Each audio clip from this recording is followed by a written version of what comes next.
Mesdames et messieurs, bonjour. Bienvenue dans ce nouveau webinaire Télévic Conférence France.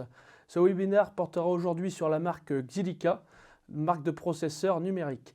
Alors je me présente rapidement, je suis Henri Jonquel, Market Development Manager chez Xilinca France. Et donc aujourd'hui, on va avoir au programme dans un premier temps une rapide présentation de la marque avec les différentes caractéristiques et ce qui fait que Xilinca a des particularités très intéressantes pour que ce soit les intégrateurs audiovisuels ou les clients finaux. Et après, dans un second temps, on va passer sur la partie programmation du logiciel et donc comment pousser une programmation dans notre produit afin qu'il puisse être fonctionnel et répondre à toutes les attentes. Alors, voici donc la marque Xilinca. Pour vous faire un rapide historique, Xilinca c'est une marque qui existe depuis 2002, qui au début était une marque exclusivement dédiée au monde de l'audio, et donc calibration de système son live, recording et ainsi de suite. Et donc qui a un peu roulé sa bosse pendant une bonne quinzaine d'années sur ce créneau. Et puis en 2019, il y a eu une refonte complète de la marque. On est venu rajouter la partie audio en réseau avec le Dante. On est venu rajouter une puce qui va nous permettre de répondre à certains cas d'utilisation dans l'automation, ainsi que bien évidemment le Dante. Ça, je l'ai déjà dit. Je vais passer directement au DSP. Chez Xilinca, on a l'avantage d'avoir une gamme qui est extrêmement épurée. Alors la gamme est épurée puisque on a la particularité d'avoir des DSP qui sont modulables, ce qui nous permet en réalité de n'avoir que deux références, comme vous pouvez le voir. Les deux références vont pouvoir venir s'adapter à tous les cas d'usage qu'on va pouvoir rencontrer en termes de problématiques clients, que ce soit le nombre d'entrées, de sorties analogiques, mais aussi le nombre d'entrées USB. Donc on a véritablement un produit qui est sur mesure.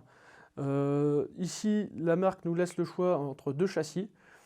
Vous avez le FR1, qui est le grand châssis en format 19 pouces standard pour les baies techniques, sur lequel on va retrouver 16 emplacements pour ces cartes modulaires. Je vous présenterai ces cartes modulaires dans un second temps. Ce FR1, il va être disponible en deux variantes. Donc le FR1 classique, qui va nous proposer uniquement 16 emplacements de cartes modulaires et avec l'AEC, donc l'annulation d'écho acoustique en option, et le FR1-D, donc -D pour Dante, qui va nous offrir 64 canaux en entrée et 64 canaux en sortie de Dante. Donc un DSP qui est vraiment, on va dire, dimensionné pour les grandes installations, donc avec beaucoup de canaux à gérer, que ce soit en analogique ou en numérique. Ensuite, on retrouve le DSP seconde génération du QR1. Donc le QR1, alors je ne vous l'ai pas dit, mais FR, ça veut dire full rack. Pour ceux qui se posaient la question, on est bien sur un DSP standard B technique, donc FR pour full rack, et lui QR1 pour quarter rack, donc quart de rack. Donc c'est un des DSP qui est l'un des plus compacts du marché, si ce n'est le plus compact. Il est vraiment très apprécié justement pour sa compacité, puisqu'il va pouvoir être intégré soit sous une table, soit derrière un écran, ou même dans un faux plafond avec la solution des loudspeakers Sonia que je vous présenterai par la suite. Donc c'est vraiment un DSP qui est très facile à intégrer et qui est très apprécié pour ça, que ce soit auprès des intégrateurs ou des clients finaux. On retrouve en façade, bien sûr, toujours une connectique pour le Dante. Celui-ci va nous offrir par défaut 4 canaux Dante en entrée, 4 en sortie. Et la variante, il est PoE, à l'instar du FR1 qui lui doit être alimenté sur secteur. Et la variante du QR1, donc, ça va être le QR1 UC. QR1 UC, on ira plus en détail là-dessus dans un instant. Mais grosso modo, ça va vous permettre d'avoir un DSP qui est prêt à l'emploi, avec la carte USB, puisque j'ai bien parlé de carte modulaire, qu'il va donc falloir rajouter. Donc le QR1 UC, il y a l'USB qui est déjà installé, et l'AEC qui est déjà activé. Donc on a un petit produit hyper compact, facile à installer, et qui en plus est prêt à l'emploi, qui est prêt à être configuré avec un Microsoft Teams, un Zoom, Google Meet, ou n'importe quelle plateforme de visioconférence. Donc voilà un petit peu. Bien sûr, si vous avez des questions, n'hésitez pas à les poser dans le chat, on se fera un plaisir d'y répondre dans les meilleurs délais. Pardon, veuillez m'excuser, j'ai loupé une slide. Les fameuses cartes modulaires, donc on en parlait à l'instant, ces cartes modulaires qui portent l'appellation XC suivie de 3 lettres pour pouvoir les différencier. Donc elles sont au nombre de 4. Bien sûr, en premier lieu, on va retrouver les cartes de conversion analogique. Donc on a la carte verte qui est la carte d'analogique en entrée. Donc elle a plusieurs spécificités cette carte. à commencer par le fait qu'elle peut faire des conversions sur 32 bits en 96 kHz d'échantillonnage. Donc c'est un des taux d'échantillonnage les plus élevés du marché. Là où une grande partie de la concurrence s'arrête à 48 kHz, ici on a la possibilité d'être sur du 96 kHz, ce qui vaut d'ailleurs à la marque Xilica d'être encore largement utilisée dans des scénarios de studio de monitoring et ainsi de suite. Mais elle a aussi la possibilité, cette carte analogique en entrée, de faire une alimentation fantôme, donc pour tous les micros 48 volts. Donc ça c'est paramétrable, ou plutôt activable par logiciel. Ça vous permet vraiment d'utiliser une gamme de micros extrêmement large, soit des micros qui vous donnent déjà du niveau ligne, ou alors un micro qui a effectivement besoin de cette alimentation. Cette carte, elle comporte 2 canaux, donc 2 canaux d'entrée. Ensuite on passe à la carte analogique de sortie, la carte bleue. Cette carte, elle a aussi la possibilité de faire des conversions en 32 bits 96 kHz. Donc, pour pouvoir diffuser vers n'importe quel type de source en niveau ligne. Ensuite, on retrouve la carte GPIO, qui est la carte orange. La carte GPIO, elle va vous permettre de faire différentes choses. Paramétrable encore une fois par logiciel, soit avec du voltage, soit par contact sec. Donc vous allez pouvoir piloter un grand panel d'appareils électriques qui fonctionnent en 12 volts et vous allez pouvoir faire du sensing sur 24 volts. Donc de la détection d'input électrique sur 24 volts et du contrôle en 12 volts. Et après tout ce qui est contact sec, on peut imaginer par exemple faire monter, descendre un écran de vidéoprojecteur, on peut allumer... alors je me suis même renseigné pour la petite histoire sur certains portails de maison qui fonctionnent en contact sec 12 volts. Donc on peut même imaginer, pourquoi pas contrôler sa maison, avoir un DSP qui penche un peu sur la domotique, même si ce n'est pas le sujet, bien sûr, aujourd'hui. Et enfin, la dernière carte, on retrouve la carte XC Sub, donc Sub pour USB. Une carte qui, veuillez bien le noter, va vous occuper 2 canaux au sein des châssis. Au sein des châssis Xilica, donc de l'USB 2.0 qui va pouvoir principalement vous permettre de faire la liaison entre votre DSP, qui va capter l'audio de votre salle à travers tous les micros disponibles, et puis votre plateforme de visioconférence, que ce soit à travers un ordinateur, une Team Rooms Lenovo ou n'importe quel périphérique en fait qui va vous prendre de l'audio en USB pour l'envoyer vers la visioconférence. Petit zoom sur le QR1. Alors on va détailler un petit peu toutes ces entrées-sorties, comment le boîtier est conçu. Alors une première chose que je tiens à vous préciser, alors il nous manque la vision de travers. Donc sur le côté du DSP, il y a un port USB en plus, mais vous n'aurez jamais à vous en inquiéter. Donc c'est pas gênant si vous ne le voyez pas ici. Principalement, ce dont vous allez pouvoir vous préoccuper, c'est cette fameuse façade avant. On retrouve 1, 2, 3, 4 LED qui vont vous permettre de constater les différents états de statut du DSP. Donc avec la petite LED réseau qui va vous permettre de savoir s'il est bien connecté à un réseau. La LED Operate qui, si elle est au bleu fixe, vous indique que le DSP est en bon état de fonctionnement. Et ensuite, Audio In et Audio Out qui vont vous permettre simplement d'un coup d'œil très rapide de constater si oui ou non de l'audio est en train de transiter par votre DSP. Donc ça vous permet de voir d'un seul coup d'œil assez rapidement où est-ce que pourrait se situer un éventuel problème, même que ce soit du câblage dans votre installation. Et ensuite, un petit bouton qui est peut-être un peu moins visible ici, un petit bouton IP. Donc ce petit bouton IP, il va vous permettre, vous vous en doutez, de faire un reset total IP de votre DSP au cas où il serait par exemple sur une plage réseau, que vous n'arriviez plus à le retrouver sur votre designer ou ainsi de suite. Voilà à quoi il sert ce bouton IP. Ensuite, naturellement, on va retrouver un port Ethernet pour le contrôle, qui fait aussi PoE, puisque comme on l'a dit précédemment, c'est un petit DSP qui est PoE. PoE simple. Et enfin, le second port qui est un port DANT, qui va vous permettre de vous connecter à votre audio en réseau via le protocole DANT, avec ses 4 canaux d'entrée et 4 canaux de sortie. Ensuite, à l'arrière du DSP, on retrouve les emplacements pour ces fameuses cartes modulaires. Donc il y a 4 vis à enlever. Une fois qu'on a enlevé ces 4 vis, on a accès à un système de petites fentes, un peu comme des barrettes de RAM pour ceux qui ont déjà fait du montage d'ordinateur. Donc il suffit simplement de venir clipser notre petite carte modulaire à l'intérieur de notre boîtier et au prochain allumage, alors bien sûr faites-le toujours en off, débranchez toujours le DSP, que ce soit pour sécurité pour le matériel ou tout simplement pour vous, éviter de vous prendre un coup de jus. Et au prochain allumage, le DSP va automatiquement détecter toutes les cartes qui ont été assignées dans son boîtier et ils vont remonter dans le logiciel pour vous permettre de le programmer.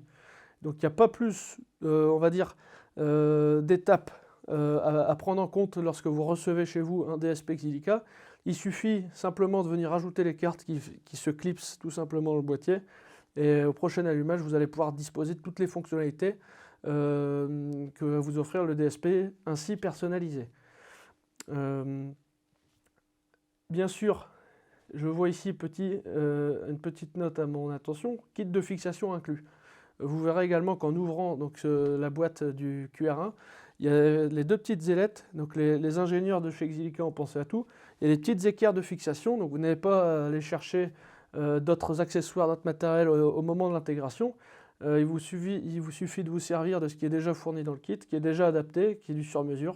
Va vous permettre bien sûr de le mettre sous une table de réunion pour avoir un accès facile à l'USB qui est au dos du DSP, ou bien, comme je l'ai dit précédemment, dans un faux plafond, sur une baie technique et ainsi de suite. Maintenant, un petit zoom sur le FR1. Donc vous voyez le FR1, on retrouve ce même principe de carte modulaire, bien sûr. Ici, on a le double de possibilités.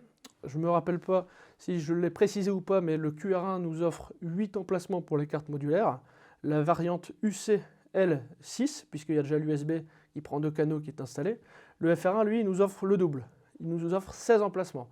Donc 16 emplacements, si on voulait y assigner par exemple que des cartes d'entrée et de sortie analogiques, on aurait jusque 32 entrées-sorties, puisque je le rappelle, il y a 2 canaux par carte. Donc on a quand même un DSP qui nous offre énormément de possibilités. En plus, en prenant l'option Dante, on aura 64 canaux. Donc ce DSP qui est bien sûr dimensionné pour des installations conséquentes, on retrouve sur sa façade, premièrement, un petit écran sur la droite, petit écran qui est extrêmement pratique et lui aussi très apprécié des utilisateurs finaux, puisque par exemple, imaginons qu'il y ait un problème sur l'installation, il nous suffit d'aller consulter sur cet écran de façade un éventuel code d'erreur qui serait remonté par le DSP, d'appeler son prestataire de service à distance et de pouvoir, grâce à ce code d'erreur, savoir s'il est nécessaire ou non de planifier une intervention, ou s'il est faisable par l'utilisateur en lui-même de simplement rebooter le DSP et donc d'éviter une intervention qui pourrait être fastidieuse ou non. Voilà pour ces petits écrans, très plébiscité. Ensuite, vous voyez la face avant du DSP a été stylisée. Il est vraiment très élégant, je le trouve, mais ça c'est une question de goût. Voilà, ce DSP il a été pensé pour venir vraiment se fondre dans vos espaces, apporter cette petite touche visuelle premium à votre baie technique. Alors certains aiment, d'autres n'aiment pas. Moi je trouve que c'est plutôt joli. Et ensuite, on va passer maintenant à la face arrière. On retrouve donc 16 emplacements de cartes et vous voyez il y a un petit capot qui est ajouré. Donc ce petit capot ajouré, vous n'avez pas en fait besoin d'ouvrir l'intégralité de votre DSP pour venir changer les cartes modulaires. Vous avez simplement ce petit capot ajouré à venir enlever. Il y a 4 vis manuelles. Donc c'est des vis avec un embout qui permettent d'être dévissés à la main. Donc ce qui vous permet en fait de ne pas avoir à démonter l'entièreté de votre baie technique et de devoir enlever votre DSP pour venir faire une modification. Donc en accédant à l'arrière de votre baie technique, en fait, vous pouvez simplement sans outil venir rajouter ou enlever les cartes modulaires selon les besoins de votre installation. Alors là, je me rends compte également qu'on n'a pas la partie connectique sur ce DSP en termes de visuel à l'écran. Donc je vais vous les citer très rapidement. Donc on retrouve naturellement l'alimentation secteur avec un petit bouton on-off à l'arrière du DSP. On retrouve un port réseau principal, un port réseau Dante et un port réseau secondaire. Donc ce DSP, il vous permet également de faire de la redondance sur un réseau Dante. Au cas où l'un des deux réseaux serait amené à dysfonctionner, un deuxième réseau Dante peut prendre le relais. Et ensuite on retrouve également, si mes souvenirs sont bons, au minimum un petit port USB qui va vous permettre encore une fois de faire diverses resets d'usine mais vous n'aurez pas à vous en préoccuper, puisque cette étape-là est prise en charge par le distributeur, par Televic. Alors maintenant, on va passer à ce qu'on appelle les extenders de réseau. Donc extenders de réseau, bien naturellement, ça vient de l'anglais.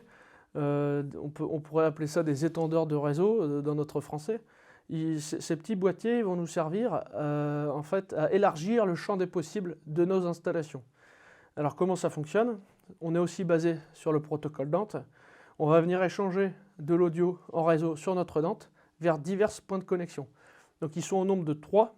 On a l'Audio USB, qui est un boîtier qui fait la taille à peu près d'un paquet de cigarettes, qui est extrêmement compact lui aussi, avec 2 petites ailettes sur les côtés qui sont soudées dessus, qui vous permet de le visser, là encore une fois, sous une table, ou vraiment de venir l'intégrer où il a besoin d'être intégré.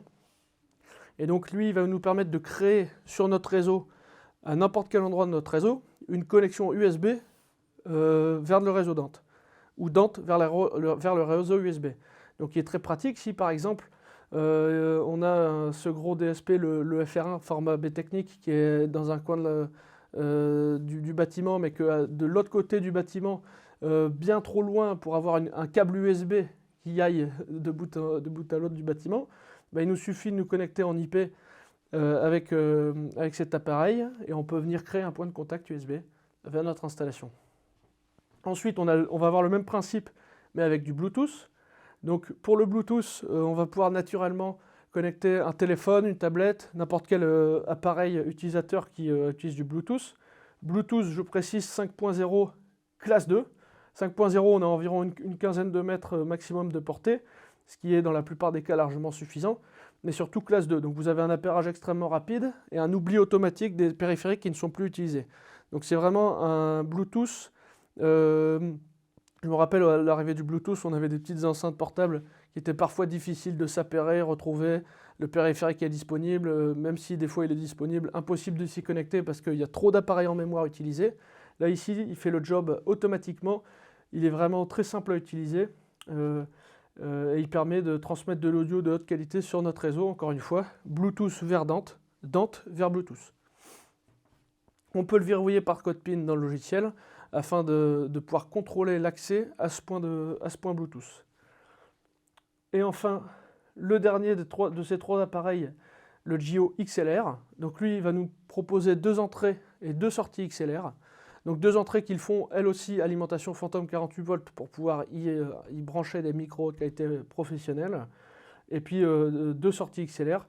Donc il va nous permettre, par exemple, dans des cas d'utilisation sur une salle des fêtes, ou d'autres lieux festifs, de venir ponctuellement réutiliser bien sûr la sonorisation existante, mais venir ponctuellement brancher un micro de captation supplémentaire, ou simplement sortir un complément de sonorisation, que ce soit pour un événement festif, et venir rajouter justement, adapter en fait la sonorisation de notre salle au nombre de participants à l'événement.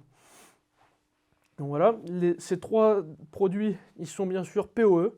Donc PoE simple, ils viennent être alimentés sur le réseau, donc avec un seul câble. Encore une fois, vous venez faire à la fois la transition de votre audio, mais aussi l'alimentation du produit. Donc bien sûr, toute la gamme Xilica et PoE, excepté le FR1 bien sûr, je vous l'ai dit, lui il est alimenté sur le secteur directement, donc ce qui est très pratique. C'est une des seules solutions audio du marché également qui va vous permettre de faire de l'audio sur IP, de A à Z. Puisque on va passer maintenant aux haut-parleurs Sony AC5. Eux aussi, ce sont des haut-parleurs qui vont vous permettre de venir sonoriser en IP avec un câble IP. Alors il y a quand même quelques points de démarcation par rapport à une solution audio en IP traditionnelle.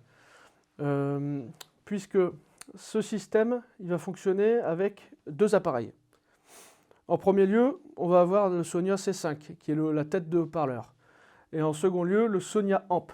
Donc ils fonctionnent toujours en tandem, ils sont indissociables. On ne peut pas utiliser un Sonia C5 sans Sonia Amp, on ne peut pas utiliser de Sonia Amp sans Sonia C5. Donc la particularité de cet appareil, c'est qu'on a une tête de haut-parleur IP qu'on connecte en RJ45. Alors, on la connecte en RJ45, mais elle n'est pas IP. On va simplement utiliser le format RJ45 pour le relier à notre amplificateur. Et donc c'est bel et bien un amplificateur. On peut avoir l'impression que c'est un switch, mais c'est un amplificateur.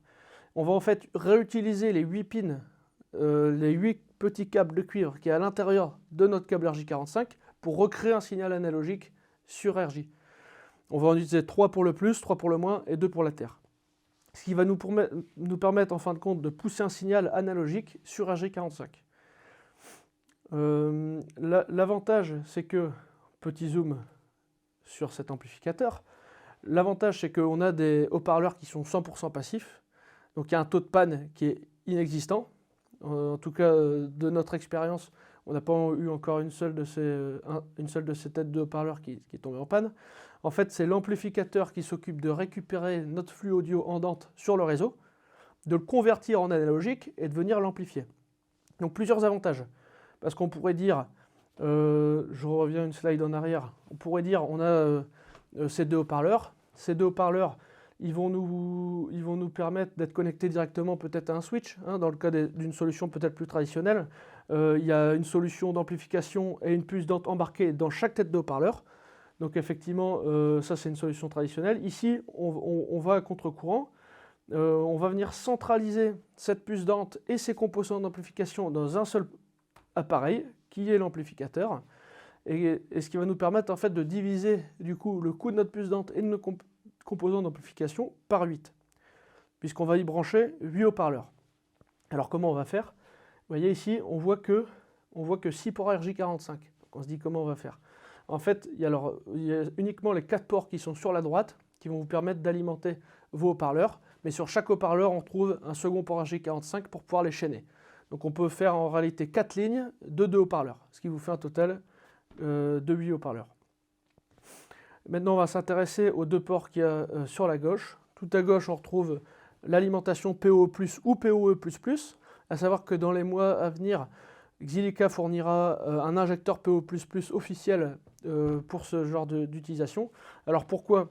Eh bien simplement puisque en fonction de la hauteur sous plafond, de la dimension de la salle, de la volumétrie qu'il y a à sonoriser, il peut être nécessaire de passer sur un PoE++ 60 watts au lieu des 30 watts originels. Simplement pour un souci de puissance dans votre installation.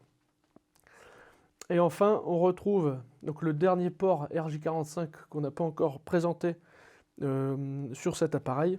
Donc c'est le deuxième en partant de la gauche. On voit qu'il est marqué MIC, entre parenthèses PoE. Alors à quoi il sert celui-ci? Celui-ci va nous permettre d'alimenter en PoE, comme c'est noté, un appareil. Et dans le cas d'utilisation avec une dalle plafond par exemple, on sait qu'aujourd'hui sur le marché, il y a des dalles plafond qui font alimentation et dente sur un seul câble. Donc il va nous permettre d'alimenter et de faire un bridge du réseau dente de cette dalle micro-plafond vers notre réseau dente. Et donc de pouvoir le récupérer sur notre DSP par exemple, pour pouvoir le convertir ensuite en USB et l'envoyer en visioconférence par exemple. Mais le réel avantage, c'est que vous voyez, ici on n'a qu'un seul câble qui va de notre switch pour alimenter notre amplificateur, donc qui lui, je reviens une slide en avant, peut être installé, comme vous voyez sur l'image, peut être installé au dos d'un haut-parleur et donc vient se fixer naturellement dans le faux plafond. Donc on a toute notre sonorisation plus la dalle plafond qui est connectée à cet amplificateur et de ce fait on n'a plus qu'un seul câble réseau à sortir de tout notre faux plafond dans l'installation vers notre switch. Donc ça nous facilite encore une fois le déploiement de nos solutions. Donc en fin de compte, cette solution Sonia, elle regroupe un amplificateur, un système d'amplificateur et de haut-parleurs qui va être facile à scaler dans divers bâtiments et qui va nous permettre de diviser les coûts de déploiement de notre installation grandement. Donc voilà pour la partie Sonia C5. Je ne pense que j'ai rien oublié. Non, effectivement. Pour venir clôturer cette gamme de produits Xilica, on va pouvoir retrouver premièrement le X-Touch.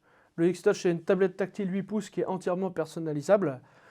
Alors, je vous ai parlé de la partie contrôle sur IP des appareils Xilica. Donc effectivement, que ce soit ces fameux contrôles sur IP qu'on va pouvoir détailler dans un instant, ou les contrôles des divers niveaux audio, divers filtres et ainsi de suite qu'on peut retrouver dans notre matrice audio. En fait, n'importe lequel des paramètres qui est accessible à notre DSP Exilica, on va pouvoir le retrouver de façon personnalisée dans une interface tactile. On peut bien sûr y injecter divers logos pour répondre aux besoins de l'utilisateur final. Donc vous voyez, on a ici le logo d'ailleurs Televic qui est en bas à droite, puisque c'est le premier design qui avait été réalisé chez nous pour pouvoir un peu présenter la solution. Donc là vous voyez, bien sûr il est possible d'injecter divers types d'images et d'avoir vraiment une interface personnalisée de A à Z. Là, on avait conservé uniquement deux vues. La première vue sur le haut, vous constaterez qu'on voit des boutons et des rappels de presets, donc on peut contrôler une caméra sur IP. Donc voilà. Et en bas, on avait simplement des niveaux audio avec des vues-mètres.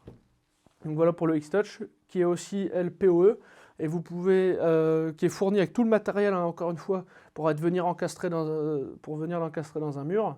Donc vous voyez, boîte en carton, hop, petit patron de découpe pour votre placo, et ainsi de suite. Dans le cas où vous ne voulez pas l'utiliser dans une cloison à encastrer, vous pouvez commander ensuite le X-Touch 80 TTS, donc Tabletop Stand. Donc c'est un petit, en fait un petit support en acier noir poudré, donc qui fait très premium, qui va vous permettre de poser votre tablette X-Touch sur une table. Alors, petite spécificité chez Exilica, je vous ai parlé au tout début de l'AEC. L'AEC, c'est la seule licence qui va être disponible chez Exilica, puisque vous avez des scénarios où l'AEC va être incontournable, d'autres scénarios où vous n'allez pas en avoir besoin. Donc là encore, on a la possibilité, tout comme pour les cartes, hein, l'avantage de cette solution au niveau global, c'est que vous venez adapter vos cartes modulaires aux besoins de l'installation. Et donc vous n'allez pas, on a constaté que sur des matrices par exemple avec 12 entrées et 8 sorties, on n'utilisait jamais les 12 entrées et 8 sorties. Là vous avez la possibilité d'adapter du sur-mesure et donc de ne pas payer les composants de fabrication qui va être dans votre appareil. La licence AEC, vous avez la possibilité de ne pas la payer pour pouvoir, si vous n'en avez pas besoin, tout simplement. Et là, on est sur l'application X-Touch, une application de contrôle qui, là encore, n'est pas à payer puisqu'elle est gratuite. Donc cette application X-Touch, en fait, on retrouve l'intégralité de ce qui est paramétrable dans l'interface que je vous ai montré juste avant, la tablette. Là, on est sur X-Touch App. On vient retrouver de façon 100% gratuite sur un appareil type tablette tactile, téléphone et ainsi de suite. Donc tout ce qui est sur Android ou sur Apple Store, on peut venir télécharger la tablette X-Touch. On a juste à rentrer l'adresse IP de notre DSP pour pouvoir récupérer l'interface. Et vous voyez, de façon 100% gratuite, on peut contrôler l'intégralité de notre système. Et enfin, pour finir sur les produits appareils Exilica, on retrouve le Lucia. Donc le Lucia, c'est une interface qui possède un bouton rotatif, donc bouton poussoir, hop, rotatif. Alors, il peut faire usage de potentiomètre, mais ce n'est pas un vrai potentiomètre. En fait, il va nous permettre de retrouver, là encore, de façon totalement libre, jusque 32 paramètres. Donc, que ce soit l'activation de presets, la gestion de différents niveaux sonores de notre installation. Pourquoi pas, puisque on peut contrôler des écrans de VP par GPIO, pourquoi pas retrouver également notre écran de VP, le contrôle de notre écran de vidéoprojecteur à l'intérieur de cet appareil. Là encore une fois, tous les choix sont à vous dans une limite de 32 paramètres. Je vous remercie d'avoir suivi ce webinaire. Merci d'avoir été en notre présence. J'espère avoir pu répondre à certaines de vos questions et on se retrouve dans quelques temps pour un prochain webinaire qui portera sur la programmation. À très vite.